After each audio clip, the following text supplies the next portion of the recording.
ચલો બેબી માસી, હું જાઉં છું. તમારી તબિયત સાચવજો અને હા, ટેન્શન ના લેતા. અર્જુનને સારું છે હવે. હું પૂજાના સમયે આવી જઈશ. તું પણ તારા હાથનું ધ્યાન રાખજે અને હું દોડધામ ના કરતી. બેબી, આજે તમે અમારા રૂમમાં સૂઈ જજો. અને હર્ષવર્ધનને કહેજો કે અર્જુન સિંહની રૂમમાં સૂઈ જાય. ના ના મોટી બેન, હું અર્જુનની રૂમમાં સૂઈ જઈશ. કેમ? અમારી રૂમમાં કેમ નહીં?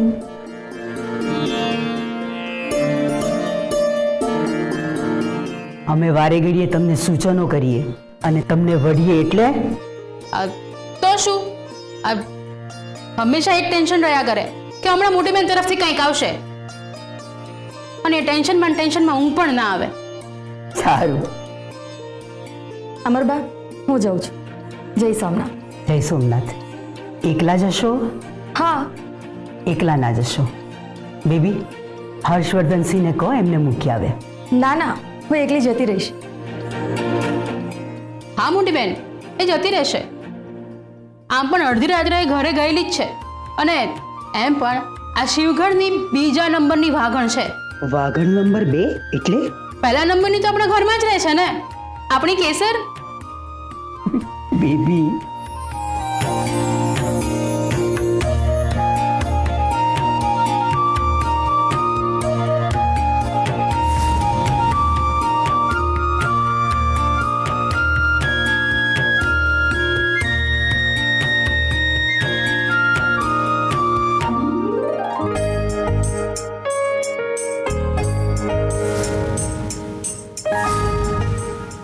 ગોપી, અમે અમારા દીકરાઓ માટે કાંઈ પણ કરી શકીએ છીએ. તમે મરણીયો પ્રયાસ કરીને અમારા અર્જુનસિંહને બચાવ્યા. Thank you. સોમનાથ દાદા તમારી દરેક ઈચ્છા પૂરી કરે, તમારા બધા સપના પૂરા કરે.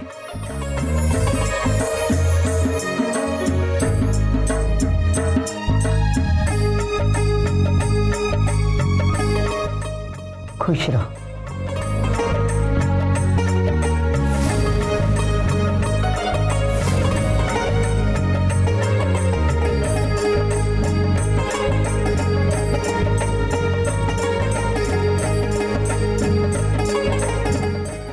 ઓ પાપડ અથાણાવાળા બેન, સપના જોવા લાગ્યા? બેબી માસી, આ કેસર કહેતી હતી કે અમરબા માથે એકવાર હાથ મૂકી દે તો એ પોઝિટિવ સાઇન કહેવાય. એકદમ બરાબર વાત છે. તું પણ તારી મમ્મીને કહી દે, લગ્નનું મુહૂર્ત જોડાવી લે. શું બેબી માસી તમે પણ? જય સોમનાથ. જય સોમનાથ. હે સોમનાથ દાદા, જો ગોપી મારા ઘરમાં બહુ બનીને આવી જાય ને તો તમારો આ ઉપકાર હું જીવનભર નહીં ભૂલું. જય સોમનાથ.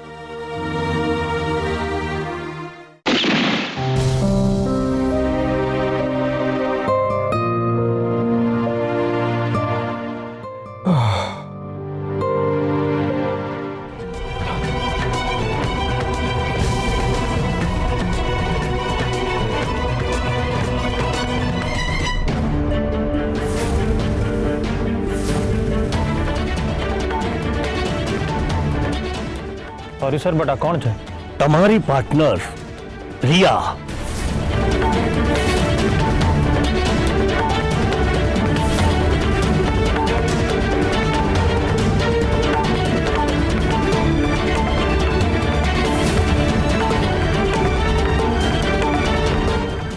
તમે ના ગયા એટલે રિયાએ પોતાની જાતે નિર્ણય લીધો.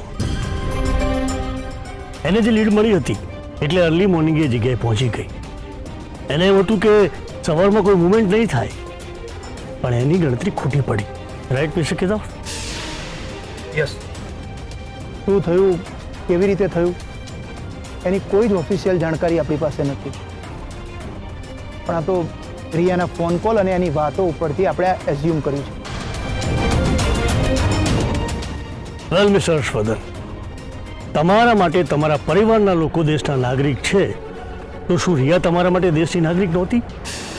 તમે ત્યાં ના ગયા અને તમારા ફેમિલી પાસે રોકાયા.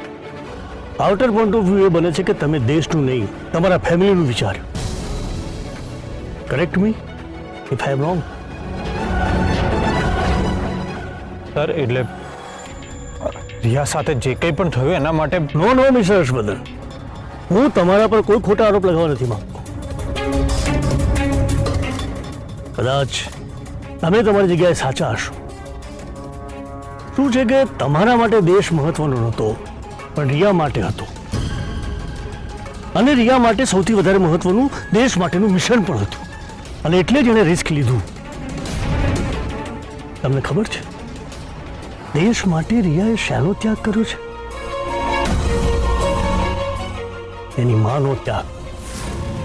રિયાના ફાધરને સારી જોબ મળી એટલે 5 વર્ષ માટે યુકે શિફ્ટ થયા. રિયાની મમ્મીને ફોરેન જવું નહોતું એટલે રિયા સાથે જ રહેવા લાગી. આ દરમિયાન રિયાના ડિવોર્સ થયા અને મા દીકરી સાથે રહેવા લાગ્યા. તમને ખબર છે એને મેં જ્યારે પહેલું મિશન આપ્યું ત્યારે એનો સૌથી મોટો પ્રશ્ન એ હતો કે એની માની સંભાળ કોણ લેશે? એને શું નિર્ણય લીધો તમને ખબર છે? એની માને એને ઘરડા ઘરમાં મૂકી દીધી. What an irony. સંતાન હોવા છતાં કોઈ માને ઘરડા ઘરમાં રોકાવવું પડ્યું. મેં એને જ્યારે જ્યારે પણ મિશન આપ્યા ત્યારે ત્યારે એની માને વૃદ્ધાશ્રમમાં મૂકી આવતી હતી. આ વખતના મિશનમાં પણ રિયાએ એ જ કર્યું. રિયાની મમ્મીને મૂકીને જ્યારે જઈ રહી હતી ત્યારે એની માએ હાથ જોડીને એને શું કહ્યું તું ખબર છે? દીકરા, આ છેલ્લી વાર વૃદ્ધાશ્રમમાં આવી છું, હવે પછી ના લાવીશ, મને ઝેર આપી દેજે.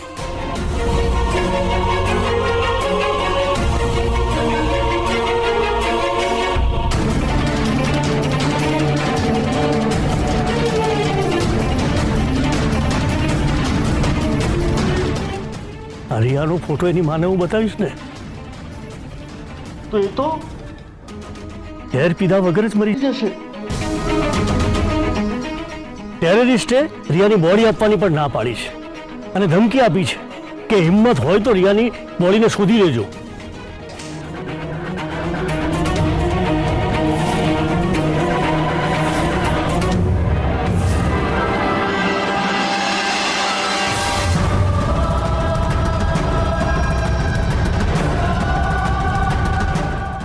છોડી દો મને, છોડી દો મને.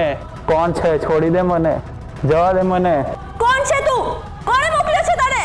મેડમ હું તો એક ચોરથી ચોરી કરવા આવ્યો હતો. ખબર હતા ઘરમાં કરાટે ચેમ્પિયન તો આવે જ ના હોત. છોડી દો મેડમ. એમ તો બ્રેકફાસ્ટ કરીને જ જજે સવારે.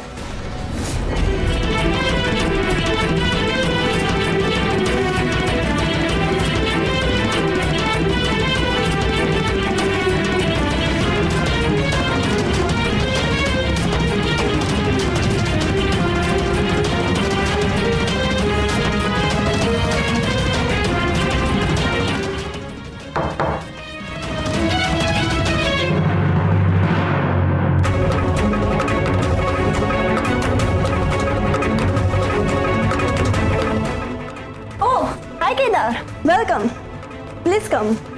એક મિનિટ તનુશ્રી, આ છે મિસ્ટર હર્ષવર્ધનસિંહ રાઠોડ અને સર આ છે Tanushree. Hello Tanushree. Hello mister Harshvardhansinh. If you don't mind હું તમને હર્ષ કહીશ તો વાંધો નહીં ને? It's okay. અચ્છા તનુ, આ કોણ છે? અચ્છા આ આઈ થિંક ચોર છે. રાત્રે ચોરી કરવા આવ્યો હતો.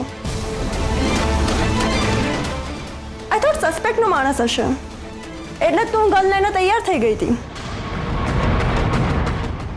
અને સ્વાગત કરવા માટે. પણ આણે તો એક જ ફટકો માર્યો કે સીધો પિંજરામાં. હમણાં જ લોકલ પોલીસને ફોન કર્યો છે, એ લોકો આવતા જ હશે. અરે પણ Tanushree. Call me Tanu please. Okay Tanu. પણ તનુ, આપણા પ્લાન પ્રમાણે તમે એક ગૃહિણી છો. હવે તમે ચોરને આવી રીતે પકડ્યો છે તો આપણા પ્લાન માટે થોડુંક રિસ્કી થઈ શકે. નો વરી હર્ષ, મેં એને મારો ચહેરો જોવા જ નથી દીધો.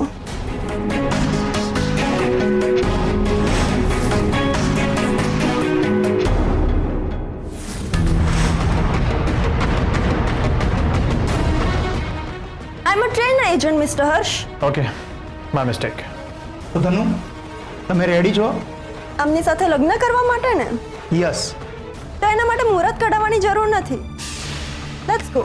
ઠીક છે, તો તમે બંને મેરેજ હોલ ઉપર પહોંચો. હું આ ચોરનો બંદોબસ્ત કરીને આવું છું. ઓકે.